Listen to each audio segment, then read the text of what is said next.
everyone. So Atiku Abubakar, former Vice President of the Federal Republic of Nigeria and also PDP presidential candidate in 2019 and also 2023, has weighed in on the case of EFCC and very Darkman. He put out a statement, and the statement goes as follows. He said the arrest and continued detention of social media influencer and outspoken critic Mr. Martins Vincent Ose, widely known as Very Darkman VDM by the Economic and Financial Crimes Commission EFCC, is yet another blatant abuse of power by the Tinubu administration, which has made political repression a hallmark of its rule. Even more alarming is the fact that Mr. Ose remains in custody without any formal charges, and this is a flagrant violation of his constitutional rights and a chilling reminder of the growing authoritarianism under this government. As far as I'm concerned, that's an illegitimate government, by the way. The latest episode is part of a disturbing pattern: the Tinubu regime's relentless assault on the fundamental freedoms of Nigerians, particularly those who dare to speak truth to power or align with the political opposition. And honestly, there have been a lot of arrests across Nigeria. And these arrests, they're almost becoming like normal to us. We're just taking it, you just see them saying they've done another arrest. These are not supposed to be normal to us at all, because these are really crazy, abuse of power and authoritarianism that is going on currently in Tinubu's illegitimate administration. And so it's almost they want to capture everyone. In short, they have captured the institutions, security agencies, and all of that. And the next thing that they're thinking about doing is capturing the people and enslaving the people and looking for ways. So right now there's a psychological war that is going on to subdue the people and then dehumanize them and then be able to control them the way that they want to. And that's one thing that Nigerians must absolutely fight. We must stand up. And I love the fact that a lot of the Nigerian youth are actually standing up and making, their demands being heard, and they're refusing to be a coward. They're refusing to be intimidated and not allowed to speak. So Mr. Atiku Abubakar continued by saying, we must not allow state-sponsored repression to become the defining character of our democracy.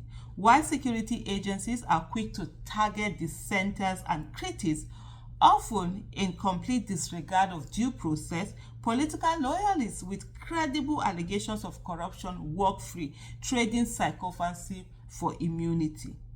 And that's what we see. We see a lot of people who have committed crimes. They have been accused of looting public funds and all of that.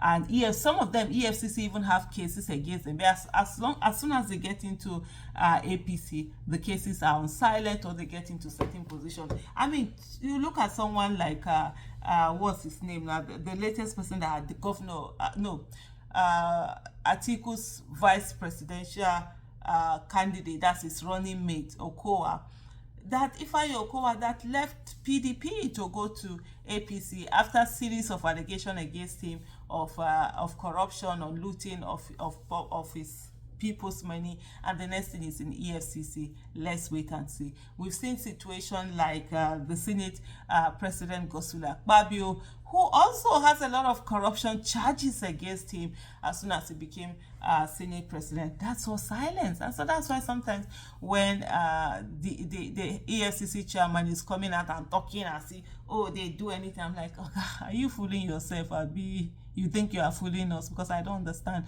which part of it is it that he's really, talking about. Tinubu administration systemic crackdown on opposition voices, according to Mr. Atiku Abubakar, is nothing short of disgraceful.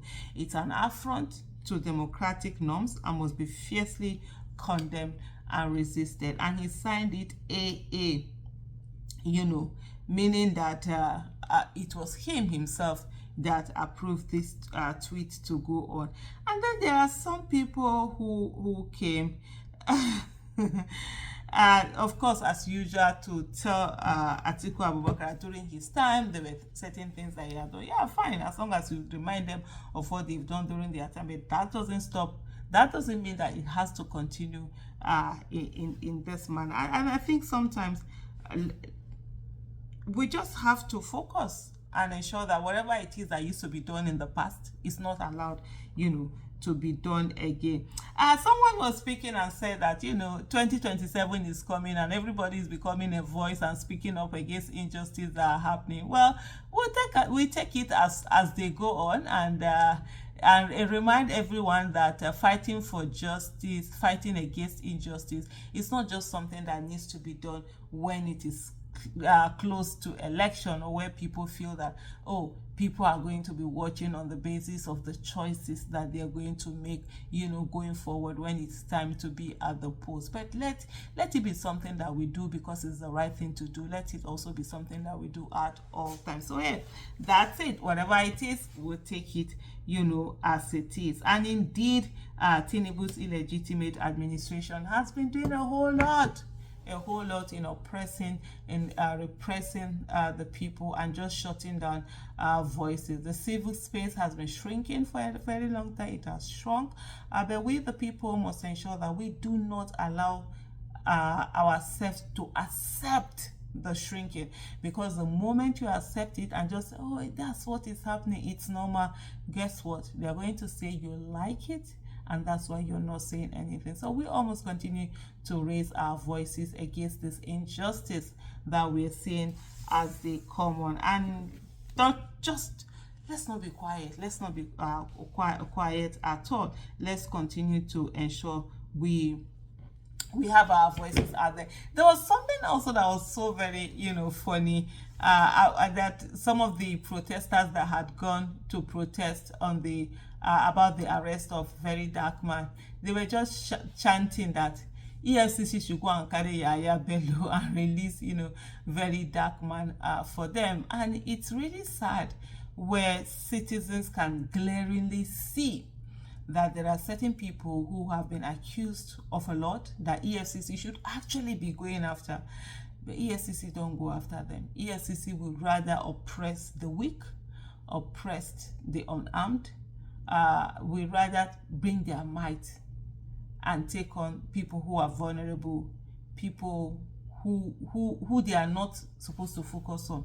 But the ones that they're supposed to focus on, the ones that they're supposed to go after, the ones that they're going to ensure that they do whatever it is to get them prosecuted, most times EFCC is silent on their issue. Thank you so much for watching. Bye.